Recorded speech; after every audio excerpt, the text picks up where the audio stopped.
Are you ready to completely transform your body and your life? Experience 28 days to see the results.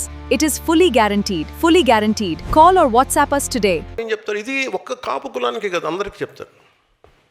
అన్ని కులాలకి ఇదొక very clear cut political game. ఇది నేను దాన్ని break చేస్తాను కాబట్టే నా మీద ఇంత కోపం అందరికీ. కొంతమంది ప్రాంతీయతలు పట్టుకొచ్చి రాష్ట్రాలు విడిపోయిన ఇంకా మీరు తిడతా ఉంటే ఇది దేశంలో అంతర్భాగం అని చెప్పినందుకు నన్ను తిడుతున్నారు. అది నేను ఎప్పుడు తెలంగాణను వ్యతిరేకించాను అంటే నేను ప్రతి ఒక్కరు డిఎన్ఏని బయటికి చెప్తా. అందుకని కోపం అందరికీ నా మీద. నాకు అర్థం అవుతూ ఉంటుంది. అంటే ఏ సామాజిక వర్గం అయినా నాయకత్వం వహించాలంటే మిగతా అన్ని సామాజిక వర్గాల విశ్వాసాన్ని పొందాల్సిందే, వేరే దారి లేదు దీనికి. భారతదేశంలో ఏ ఒక్క వర్గం కూడా, ఏ ఒక్క కులం కూడా ఒంటరిగా చరిత్రను మార్చబోదు కూడా. కలిసి నడిచిన వారే చరిత్ర నిర్మించారు. అందరినీ కలుపుకెళ్ళిన వాళ్ళే చరిత్ర నిర్మించారు. సాధికారత అంటే మీరు ఒక కులాన్ని పైకి తీసుకురావడం కాదు, మిగతా కులాలను కూడా వాళ్ళని పైకి తీసుకొస్తూ మీరు వాళ్ళు కూడా అంగీకరించే స్థాయికి మీరు ఎదగడం. ఏ సామాజిక వర్గానికైనా నేను అడిగే ఒకటే ప్రశ్న, మీ నాయకుడి మాటలు మీ కులాల గౌరవాన్ని పెంచుతున్నాయా, మీ సమాజం గౌరవం పెంచుతున్నాయా, లేక మీ సమాజం పైన ఉన్న అభిప్రాయాన్ని దెబ్బతీస్తున్నాయా? ఇది ప్రతి కులం మీరు చూసుకోవాల్సిందే. మీరు ఒక వ్యక్తి చేసిన తప్పు ఒక కులం చేసిన తప్పు ఎలా అవుద్ది? అంటే నేను అందుకే చెప్తాను, నువ్వు నాయకుడిని చూపించి నీ భవిష్యత్తుని ఏంటో నేను చెప్తాను. నువ్వు ఎవరిని నమ్ముతున్నావు దాన్ని బట్టి నీ భవిష్యత్తు ఉంటుంది. ఇలాగ బూతులు తిట్టేవాడు నమ్మితే 11కి వచ్చారు, 151కి వస్తారు.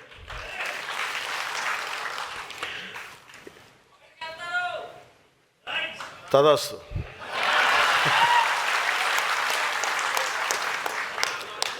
నీలో అమోఘమైన తపోశక్తి ఉంది, నువ్వు సాధించుగా.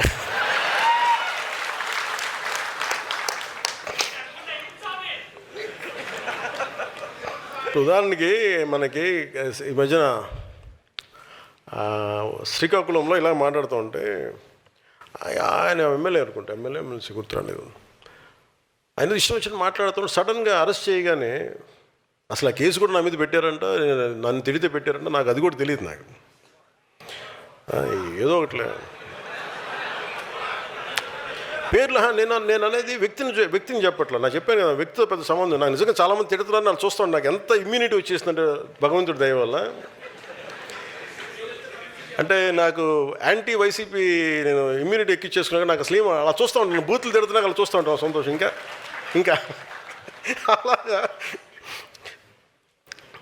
అంటే వాళ్ళు సడన్గా ఇష్టానికి తప్పులు చేసేసి, అంటే ఇప్పుడు మా కులాన్ని తొక్కేస్తున్నారు అంటాడు.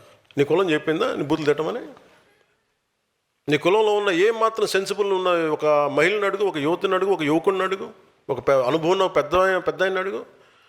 నేను బూతులు తిడతానండి, మళ్ళీ నన్ను జైల్లో పెడితే, పోస్టులో పెడితే నేను నా కులాన్ని వాడేస్తాను చెప్పు.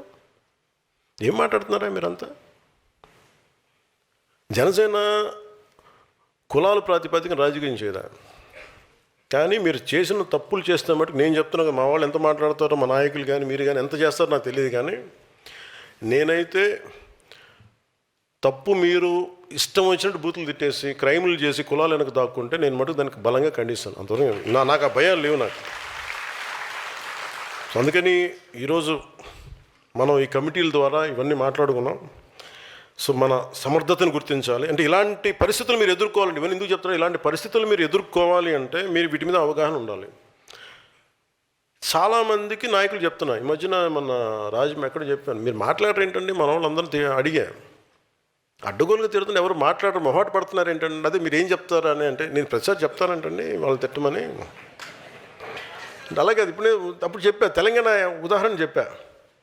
తెలంగాణలో నేను చెప్తానా, వాళ్ళు ఎవరు ఎంపీలు ఎమ్మెల్యేలు కూడా కాదు, వాళ్ళకి లోపల వేడు నెత్తురు ఉంటుంది. అలా అంతే, వాళ్ళ దగ్గర ఏం లేదు. వాళ్ళ మాటే ఆయుధం, మాటే తోట. వాళ్ళకి పదవస్తో కూడా తెలియదు, వాళ్ళకి పార్టీ పదవులు కూడా లేవు. కానీ వాళ్ళు ఎదురు దాడి చాలా అద్భుతంగా ఉంటుంది.